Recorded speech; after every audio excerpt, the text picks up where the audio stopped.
people put athletes, devils, actors, and all other people on some demonic pedestal, and they refuse Jesus Christ. What do you think the end result of that could possibly be? How could anything good come from it if God took a part of himself, created a son, sent this son to earth and said, I'm going to let you murder my son, a part of me, so you will be forgiven, so that every evil, wretched, filthy piece of shit thing that you've done, I will forgive you.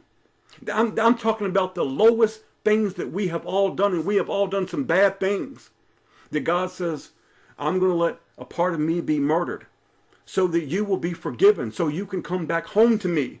What do you think will happen if the world will chase the son of a bitches that did it and deny God himself? There are certainties in this life. Nothing that you ever hear from the devil is certain. How can it be? He does not have that power. Why would we ever listen to a pathological liar who has been condemned? Why would we ever listen to pathological liars talking about the devil's family when they have been condemned? Maybe some of you should go back and read John chapter 8 again, especially 44 through 47, and let that sink in. Jesus is king, and he wields total power. The devil, evil spirits, and the synagogue of Satan on their most powerful days cannot begin to compare to the power of Jesus Christ. The devil must continue to portray the illusion of power. Anyone with a spiritual understanding knows the devil can only dance when God our Father says, you can dance, boy. You see, that's how it really works. The synagogue of Satan, Jews, billionaires, Masons, they can only dance if God says, I'll let you dance. If God says, I don't want you to breathe, guess what? You ain't going to breathe. During all of the fear-mongering, anxiety, lies, deceit, chaos, and bullshit, and tribulation, we must keep our eyes on Jesus the Christ and the narrow path that he has given us to walk. Jesus said we are the light of the world. The light of the world. The world is in darkness, and Jesus is our mighty flashlight. He gave us a great light which to navigate this world. He is that light. It matters not, brethren, what the world is going to do. It matters not the hell or the games that these monsters are playing. We knew that it would get worse. We were warned. Do not allow yourself to become too emotionally invested in what you may hear or see from these monsters. For Jesus told us these things are going to take place. So be it. Remember, your Father and Jesus love you very much. We are not mistakes, accidents, or an unknown people. You are the apple of his eye. We are his children. There is no greater honor or privilege in this life than to be loved by the Father in Jesus Christ.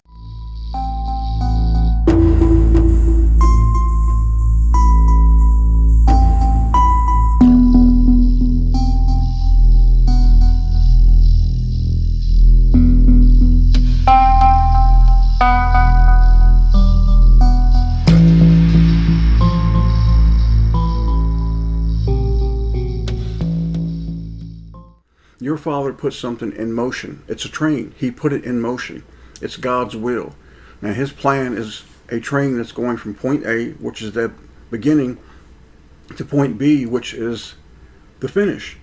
And there's nothing or no one that can stop it. Nothing. This is incredibly hard for us to understand, and sometimes even harder for us to accept. However, it is the truth. And when we accept it and we live by God's will, we can have real peace and real understanding.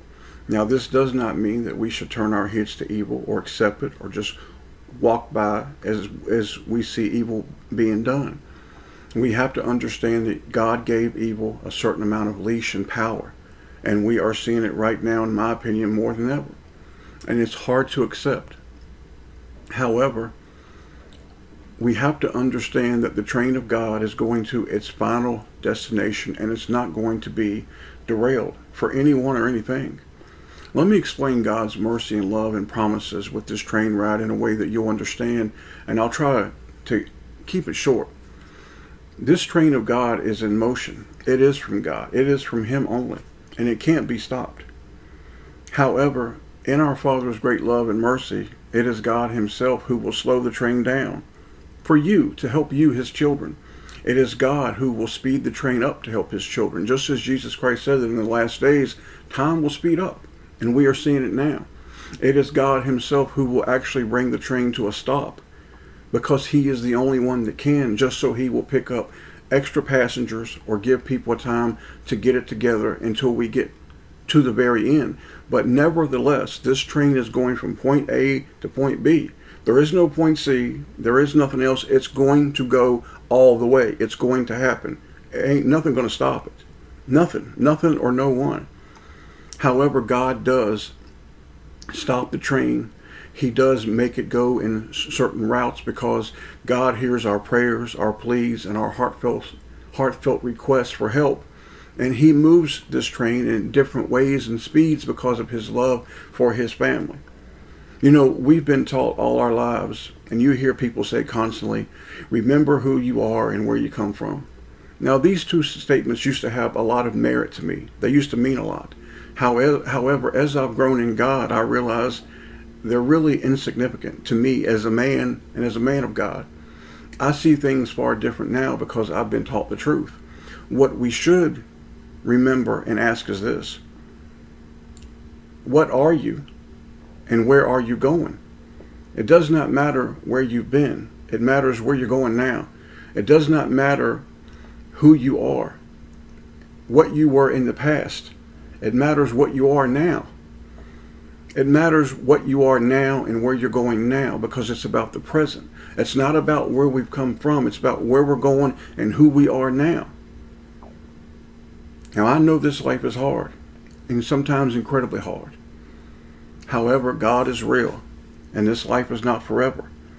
The jobs that we do here, the life that we live here is temporary. The reward that we have is forever.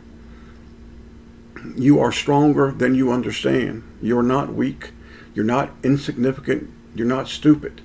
You're capable of more than you dare imagine, if you will dare imagine, if you will have a strong faith in God and are willing to put the work in He gives you to make the changes in this last mile of this train ride.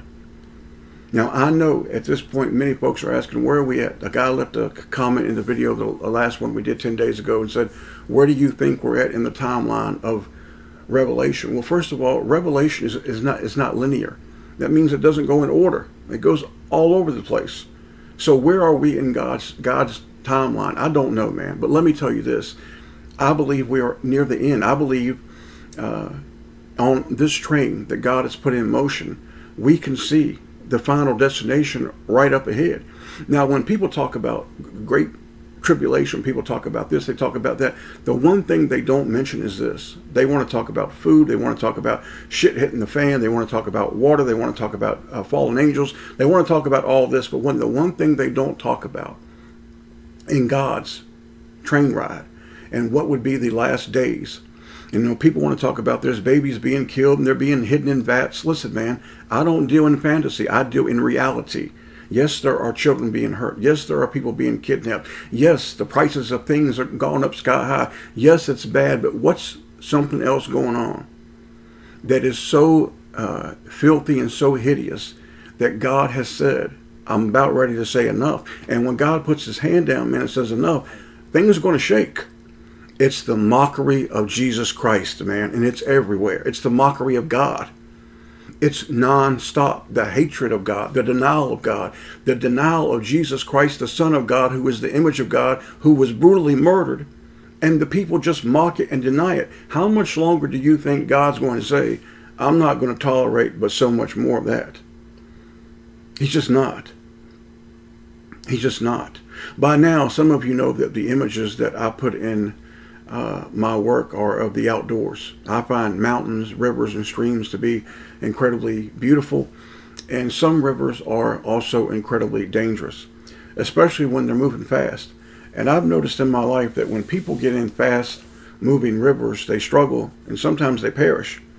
And what I've wondered is why these people cannot understand that when you're in a fast moving river, you don't try to swim to shore. You don't try to fight it, for it's only going to make it far worse and probably kill you. Instead, why not hold on? Why not grab hold of a log or simply relax and let your body float down the river until it calms down? This is exactly what we should do with God. Grab a hold of God in this fast-flowing river of life and let God take care of us, because God promised that he would. And man, I keep telling you, I've said it 1,000 times. If I've said it once, let me say it again. God don't lie. God cannot lie. God said, look, I'll take care of you. I love you. Do right by me. It's going to be all right.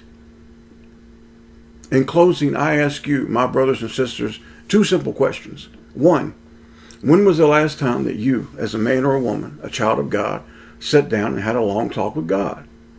Two, when was the last time you told your Father in Jesus Christ, I love you and thank you?